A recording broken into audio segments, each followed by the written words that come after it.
అరే యాదన్న గింత మంచి పర్సను. అరే చేవెళ్ళ ప్రజలు అత్తుకుర్రు గుండెకు. అరే ఎక్కడోళ్ళు అయితే మన చేవెళ్ళలో అయింది కానీ ఇన్సిడెంట్. నేను ఒక 150 గజాల ప్లాట్ ఉంటే ఈ బాధలకు అమ్ముకొని పోయినా తెలుసానే. ఆ రోడ్ లేక మంచిగా లేక చేవెళ్ళలో బతుకుదామని వచ్చిన నేను.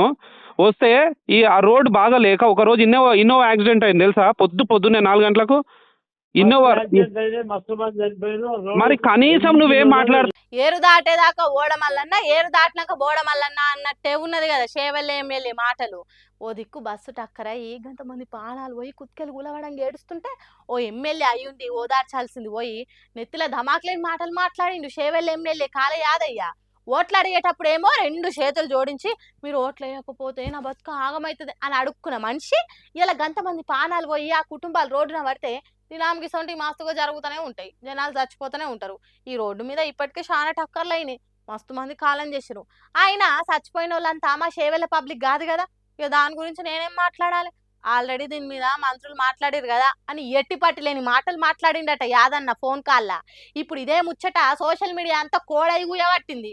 మరి ఎమ్మెల్యే సాబు ఎందుకు ఇట్లా మాట్లాడిండో తెలియదు కానీ యాదన్నకు ఫోన్ చేసిన ముచ్చట్ను ఆ మనిషి సోషల్ మీడియాలో వంచుకునేసరికి అటు చేవెళ్ళ పబ్లిక్ ఇటు సోషల్ మీడియాలో వాడుతున్న పబ్లిక్ కూడా తిట్ట కూడా పొట్టు అరుచుకుంటారు.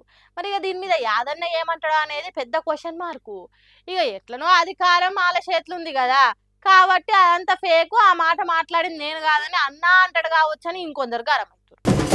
పోలికలకు కూడా అద్దు పద్దు ఉండాలి. రేవంత్ రెడ్డి పరిపాలనకు కేసీఆర్ నాయకత్వానికి నక్కకు నాగలోకానికి ఉన్నంత తేడా ఉన్నది.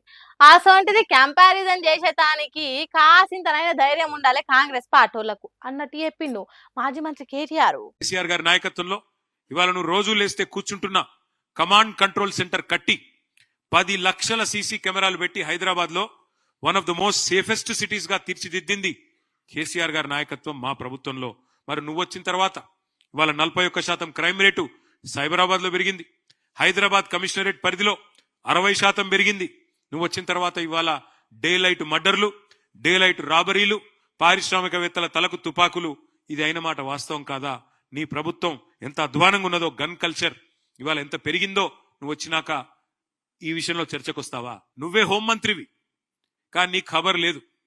మహారాష్ట్రలోని ముంబై పోలీసులు వచ్చి హైదరాబాద్ లో ఉండే చెర్లపల్లిలో 12,000 కోట్ల డ్రగ్స్ పట్టుకున్నారంటే నువ్వు నీ హోంమంత్రిత్వ శాఖ, నీ డీజీపీ ఏం చేస్తున్నారు? ఎంత అధ్వానంగా ఈ రాష్ట్రంలో శాంతి భద్రత నిర్వహణ ఉంది, ఎంత విచ్చలవిడిగా డ్రగ్ కల్చర్ నీ గవర్నమెంట్ వచ్చినాక పెరిగింది. 12,000 కోట్ల డ్రగ్స్ దొరికినాయి చెర్లపల్లిలో అంటే దానికి నీకు బాధ్యత లేదా, నీకు సిగ్గు లేదా అని నేను అడుగుతా ఉన్నా.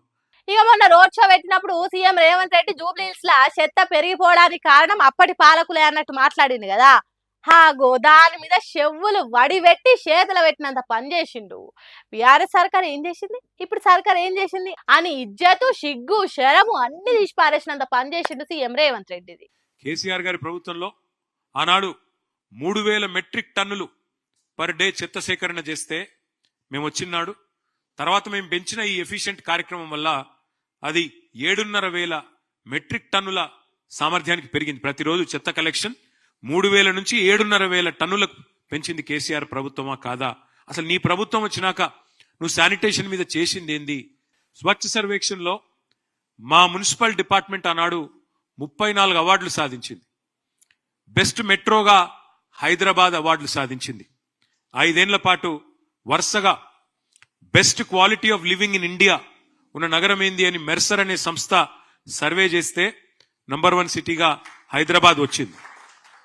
ఈ అన్ని విషయాల్లో చర్చకు నువ్వు సిద్ధమా నేను అడుగుతా ఉన్నా. కాంగ్రెస్ పార్టీ ముస్లింలను కవచం తీరుగా కాపాడుతున్నది అన్నట్టు సీఎం మాట్లాడిన దానికి బిత్తర పోయే బిందెడు నీళ్లు తాగేటట్టు చేసిండు. బీజేపీ లేకపోయినా హిందువులు ఉంటారు, కాంగ్రెస్ లేకపోయినా ముస్లింలు ఉంటారు, ఎవరు లేకపోయినా అందరూ ఉంటారు, భారతదేశం ఉంటుంది. కాబట్టి ఎవరు ఏమనుకున్నా ఒకటి వాస్తవం. ఇవాళ ఇట్లాంటి అడ్డగోలు మాటలు మాట్లాడే ముఖ్యమంత్రికి ఒక మతాన్ని అవమానించినట్టుగా, కాంగ్రెస్ పార్టీ లేకపోతే ముస్లిం లేకపోవడం ఏందండి? అంటే కాంగ్రెస్ పార్టీ పుట్టకముందు ముస్లిం లేరా? కాంగ్రెస్ పార్టీ ఆల్మోస్ట్ చచ్చిపోయింది, మొత్తం చచ్చిపోయినాక కూడా ముస్లింలు ఉండరా? ఏం మాట్లాడుతున్నాడు ఆయన? కనీసం మెడకాయ మీద తలకాయ నోడైతే కూడా మాట్లాడట్లా. ఆరిపోయే దీపానికి ఎలుగు ఎక్కువ అన్నట్టు ఉత్త ఉన్న ఇస్తరాకుకే ఎగురుడు ఎక్కువ అన్నట్టు జూబ్లీహిల్స్ ఎన్నికలలో కాంగ్రెస్ పార్టీకి ఈపుల కారం పూసి నెత్తిల నెగడు పెట్టినట్టు చేస్తారు ఓటర్లు అనేది సీఎం రేవంత్ రెడ్డికి తెలిసింది. అందుకే ఒత్తిడి ఎక్కువై ఎట్లా పడితే అట్లా మొత్తుకుంటుండు.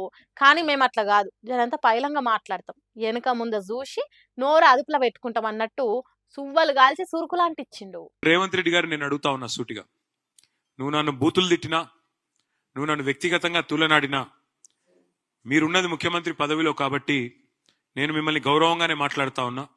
రేవంత్ రెడ్డి గారిని నేను సూటిగా అడుగుతా ఉన్నా, హైదరాబాద్ అభివృద్ధికి గత 10 ఏళ్లలో బీఆర్ఎస్ ఏం చేసిందో, గత 2 ఏళ్లలో నీ ప్రభుత్వం ఏం చేసిందో చర్చకు మీరు సిద్ధమా అని నేను అడుగుతా ఉన్నా.